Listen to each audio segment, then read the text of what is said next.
Hello, welcome to Oxford Heirlooms. In this video, we're going to attach the collar to the neckline. But before we do that, we need to do a little bit of prep work on the collar itself.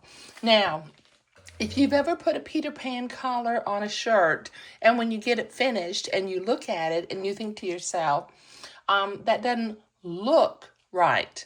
Well, what we're going to do is we're going to try to avoid that not looking right ahead of time. So what I do is I line my collar up on the edge of my sewing table. And then I get above it and I actually look at it to make sure that the collar looks even. Okay, now as you can see, oops, I moved that over just a tad. The blue line that I originally drew for the neckline doesn't necessarily match up, but I have put another set of two little blue dots where they do match up. Now I'm going to take a needle and thread and I'm going to sew that together. Okay, I'm going to do a couple of little stitches just through the piping. You do another stitch there to keep it. And we'll take these stitches out after we finish sewing. But this is just a little trick that I learned to keep your collar in place as you pin it and then sew it onto the neckline. And this also prevents your collar from spreading apart as you sew it. Okay, so I'm gonna do one more little stitch.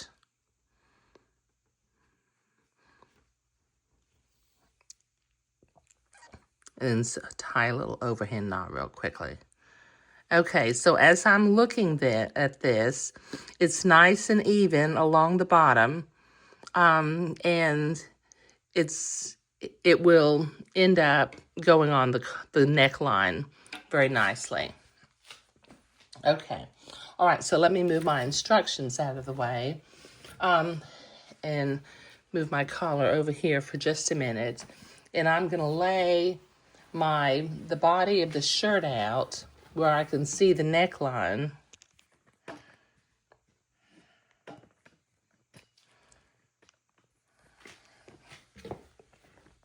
Now what I have done is I have made a series of little blue dots along the front of the shirt, or along the front of the tab, pardon me. And I'm going to use those blue dots to line the front of my collar up. Oh, you know what I need to do? I need to cut along this blue neck hole opening, because in the last video, we cut that neck hole opening to about 1/2 inch from the sewing line. So let me cut that off and I'll be right back. Okay, so I've got that trimmed. Now I'm going to lay the collar on top of the tab. And once again, I'm going to do this very visually. I can see my little center blue dot in between the two Peter Pan collars. And before I begin to pin, I'm going to look at it and make sure that it looks like it's nice and even. Okay, that looks good. It's lined up on the tab, and I can see my little blue dot. Okay, so I'm going to start in the center, or near the center, and I'm going to pin this collar to the neck hole opening. Now we want to go until we're about 1/2 inch from the back, and we'll kind of ease that into place into the center back fold. So I'm going to go ahead and come to the center back and pin my center back in place. Pin that on one side, and then line that up on the other side.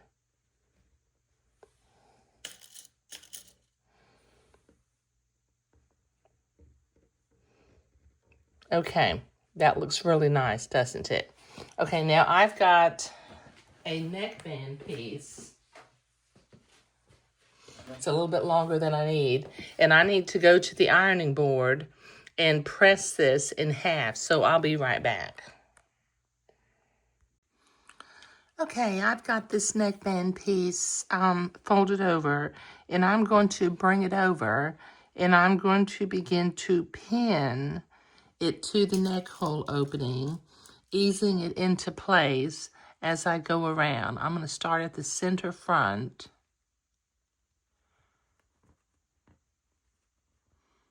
Make sure I come back up through the neckband. And then I will ease this into place, going around to the back. I'm not going to take the pins out that I originally put in here. So I may have an extra pin or two, but that's okay.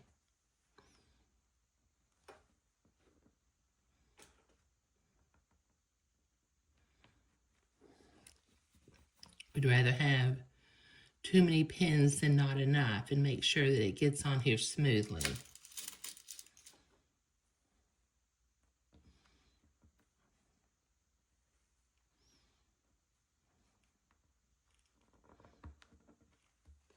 Okay, so this will take me a minute to get this pinned all the way around, and when I get near the ends, we will fold back the buttonhole and button facing and make that a little bit smoother, but I'll be right back. Okay, as you can see, I really got this collar pinned into place. I went ahead and put a couple of pins around the bottom of the collar just to keep it from switching around, moving around. Okay, now at the back neck hole opening, I have brought the facing over. It's folded the first time, but the second fold is actually folding backward. So I'm going to bring my neckband piece on top of the facing and pin that into place. Got lots of pins, but that's okay. I can take them out as I sew. And then I'll do the same thing over here on the other side. I've got the facing folded inward to the second fold mark, and then I will pin the neckband piece into place on top of the facing. That way, when it turns, the neckband will go inside the facing the way we want it to. Okay, so, oops, I still have my zipper foot in my sewing machine. So let me switch my my sewing machine foot real quickly, and I'll be right back. Okay, so I'm ready to sew the neckband on. I got lots of pins to take out as I sew, but in order to get this neckband in here nice and neatly, I'd rather have too many pins than not enough. Okay, so let me go backward and forward. I'm here at the end. And then with my machine foot, my presser foot, I'm going to follow this left hand fold in the neckband as I sew. And as I can kind of get on top of the neckband itself, I'll start taking pins out as I come to them. And I'm going to sew pretty slowly so that I can maintain staying next to the edge of the neckband fold. So I'm going to sew all the way around this neckband till I get to the other side, and then I'll go forward and backward a few times to hold that into place.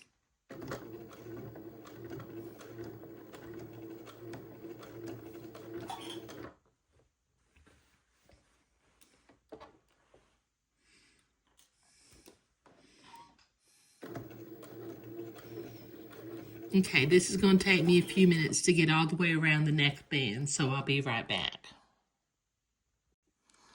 Okay, I've got that collar and neckband sewn into place. Now the instructions say to trim the seam allowance through all layers down to 1/8 of an inch, and then to clip into the tiny seam allowance almost to the stitching line at 3/8 inch intervals. And the reason we need to do that is that this facing needs to flip into the inside, and we'll sew that down. So let me begin with my scissors by cutting the seam allowance to 1/8 of an inch. Kind of cut goes because it gets kind of thick.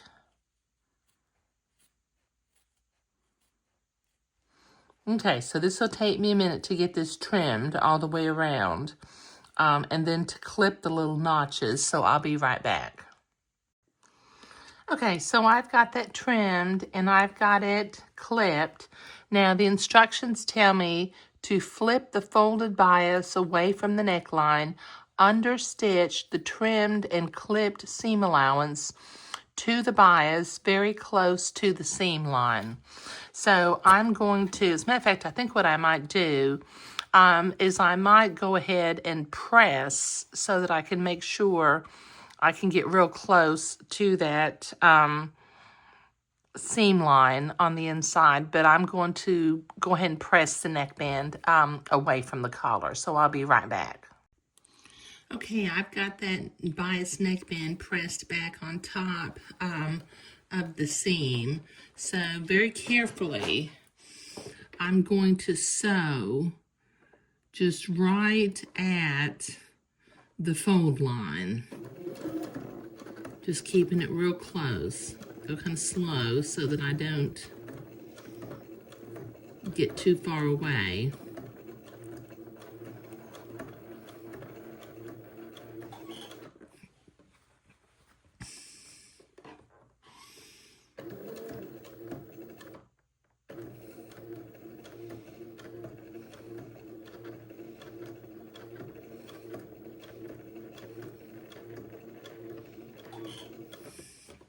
Okay, this will take me a minute to get this sewn all the way around, so I'll be right back. Okay, now the instructions tell me to flip the back button bands into the finished positions. Okay, so, that works out real well. Okay, let me flip the other one.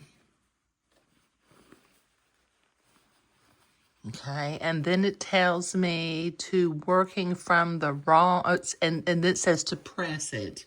So I need to go and press this neckband into place, because the next thing I'm going to do is I'm going to work from the inside of the shirt, and I'm going to sew real close to this the other little fold of the neckband piece, and I'm going to sew the neckband into place using the sewing machine rather than hand stitching the neckband into place. So let me go press and I'll be right back.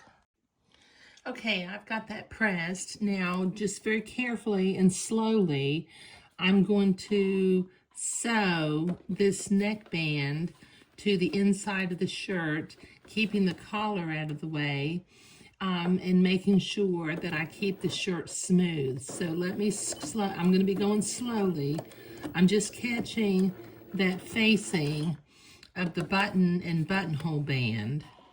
So I'm going to sew right next to the edge of the folded neckband.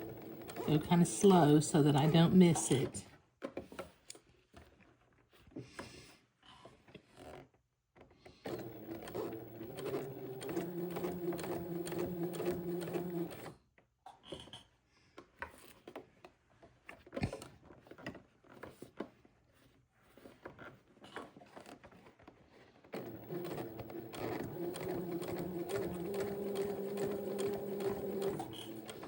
Okay, this will take me a minute to get all the way around the neckband, so I'll be right back.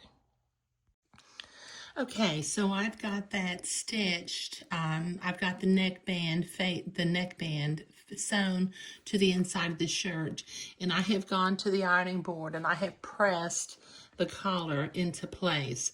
I also, while I was working on this, I removed my hand stitches at the front that were holding the collar pieces together.